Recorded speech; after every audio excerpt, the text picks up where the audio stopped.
जय श्री कृष्णा साथियों, मेरे चैनल पर आपका स्वागत है। मेरा नाम है सुषमा और अभी हमने कल पढ़ा छायावाद का थोड़ा सा परिचय, तो कि कैसे कैसे छायावाद की शुरुआत हुई, इसके प्रवर्तक क्या हैं, जो जयशंकर प्रसाद हैं, लेकिन प्रथम प्रयोग छायावाद शब्द का मुकुटधर पांडे ने किया। तो अब देखते हैं छायावाद के संबंध में विभिन्न विद्वानों के मत। ये परिभाषा अक्सर पूछी जाती है। तो रामचंद्र शुक्ल ने कहा है, छायावाद शब्द का प्रयोग दो अर्थों में समझना चाहिए। एक तो रहस्यवाद के अर्थ में, जहाँ इसका संबंध काव्य वस्तु से है, अर्थात जहाँ कवि उस अनंत और अज्ञात प्रियतम को आलंबन बनाकर अत्यंत चित्रमयी भाषा में प्रेम की अनेक प्रकार से वंदना करता है। छायावाद शब्द का दूसरा प्रयोग काव्य शैली या पद्धति विशेष के व्यापक अर्थ में है। अगली परिभाषा है, जब वेदना के आधार पर स्वानुभूतमयी अभिव्यक्ति होने लगे तब हिंदी में उसे छायावाद के नाम से अभिहित किया गया। ध्वन्यात्मकता, लाक्षणिकता, सौंदर्य में प्रतीक विधान तथा उपचार वक्रता के साथ स्वानुभूत की विवृत्ति छायावाद की विशेषताएं हैं। यह जयशंकर प्रसाद ने कहा है। अगला है, मानव अथवा प्रकृति के सूक्ष्म किंतु व्यक्त सौंदर्य में आध्यात्मिक छाया का भान मेरे विचार में छायावाद की सर्वमान्य व्याख्या हो सकती है। अगला है, परमात्मा की छाया में आत्मा की छाया परमात्मा में पड़ने लगती है तब छायावाद की सृष्टि होती है, कहा है रामकुमार वर्मा ने। महादेवी वर्मा ने कहा, छायावाद तत्वतः प्रकृति के बीच जीवन का उद्गीत है, उसका मूल दर्शन सर्वात्मवाद है। यह कहा है महादेवी वर्मा ने।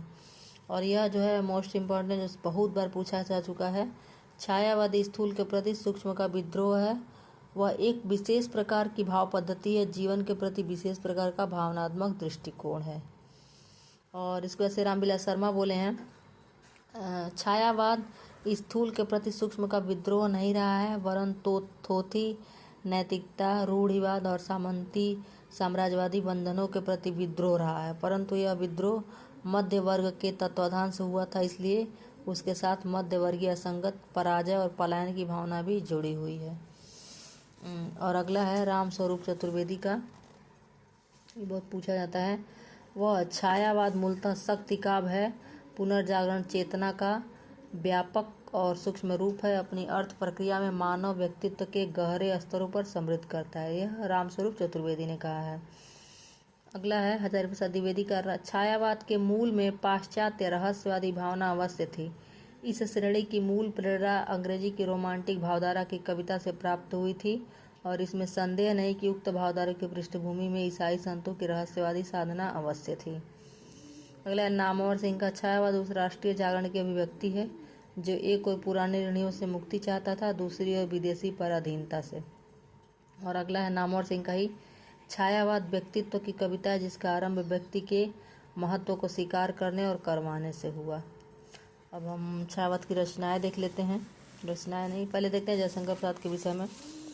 तो जयशंकर प्रसाद को छायावाद का ब्रह्मा कहा जा सकता है। छायावाद के जयशंकर प्रसाद आरंभ में कलाधर उपनाम से लिखते थे। कलाधर उपनाम से ब्रज भाषा में कविताएं लिखते थे। इनके बाल्यकाल का नाम झारखंडी था।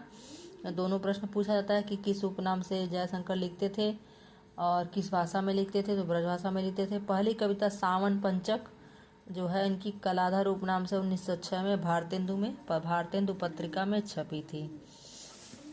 अगला है, जयशंकर प्रसाद की पहली पुस्तक उर्वशी चंपू काव्य है।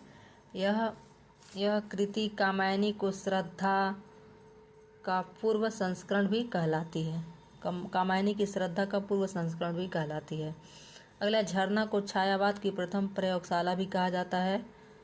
इसका चित्राधार जयशंकर प्रसाद की ब्रज भाषा की कविताओं का संकलन है।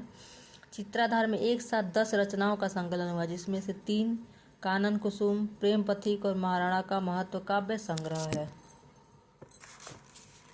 प्रेम पथिक काव्य संग्रह प्रथमतः 1909 ईस्वी में ब्रज भाषा में लिखा गया था, खड़ी बोली में, जिसका रूपांतरण सन 1914 ईस्वी में किया गया। प्रेम पथिक पर गोल्ड स्मिथ की रचना द हर्मिट का प्रभाव भी माना जाता है। यह प्रश्न भी बहुत बार पूछा गया है कि किसकी रचना पर द हर्मिट का प्रभाव माना जाता है, या फिर पूछ लेगा प्रेम पथिक किसकी रचना जिस पर हर्मिट का प्रभाव माना जाता है। आंसू प्रसाद कृत विरह प्रधान स्मृति काव्य है। इसके प्रथम संस्करण में 133 छंद थे। इसके संशोधित संस्करण में 190 छंद हो गए। इसे हिंदी का मेघदूत भी कहा जाता है। जैसे संस्कृत का मेघदूत कालिदास का है मेघदूतम, तो इसे हिंदी का मेघदूत कहा जाता है। जयशंकर प्रसाद की रचनाओं में कानन कुसुम, झरना तथा लहर, गीतिकाव्य, प्रेम पथिक, महाराणा का महत्व और आंसू खंड काव्य तथा कामायनी महाकाव्य है। नई कविता में रचे गए खंड काव्यों की नींव का कार्य महाराणा प्रताप महाराणा का महत्व कविता ने किया।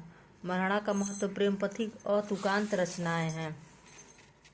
अशोक की चिंता, शेर सिंह का शस्त्र समर्पण, पेशोला की प्रतिध्वनि तथा प्रलय की छाया जयशंकर प्रसाद की लंबी कविताएं हैं, जिनमें अंतिम 4 कविताएं लहर काव्य संग्रह में संकलित हैं।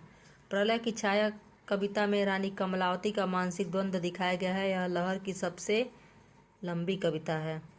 करुणालय में यज्ञ की क्रूरता को अशोभनीय और घृणित बताते हुए मनुष्य का वास्तविक धर्म मानवता को उजागर किया गया है। अब इनकी रचनाएं है जयशंकर प्रसाद की। पहली कविता इनका कौन है? सावन पंचक 1906 में भारतेंदु पत्रिका में छपा, जो कि ब्रजभाषा में था और यह कलाधर उपनाम से था। अगला पहली पुस्तक इनकी उर्वशी 1909 में छपी है, चंपू काव्य है। और खड़ी बोली में पहला काव्य कौन सा इनका? कानन कुसुम, जो कि 1913 में हुआ। दूसरा छायावाद का प्रथम काव्य संग्रह है, जब छायावाद का जब से बना निर्माण हुआ। झरना 1918। पहली छायावादी कविता इनकी प्रथम प्रभात 1918। और हिंदी का पहला गीति नाटक करुणालय, जो कि जयशंकर प्रसाद का। यह प्रश्न भी बहुत बार पूछा गया है। और है ये जयशंकर प्रसाद की रचनाएं। तो पहली रचना है उर्वशी 1909, दूसरा है वन मिलन 1909, तीसरा है प्रेमराज 1909, अयोध्या का उद्धार 1910, शोकोच्छ्वास 1910, प्रभुवाहन 1911, कानन कुसुम 1913, प्रेम पथिक 1913, महाराणा का महत्व 1914, चित्राधार 1918, झरना 1918, आंसू 1925, लहर 1933 और अंतिम है कामायनी, जो कि बहुत ही महत्वपूर्ण है। यह है 1935 में। तो यह है छायावाद के जो ब्रह्मा है, जो प्रवर्तक है जयशंकर प्रसाद, उनकी रचनाएं। अगले कवि के बारे में अगले वीडियो में पढ़ेंगे। तब तक आप पढ़ते रहिए और कमेंट करिए, लाइक करिए, सब्सक्राइब करिए। धन्यवाद।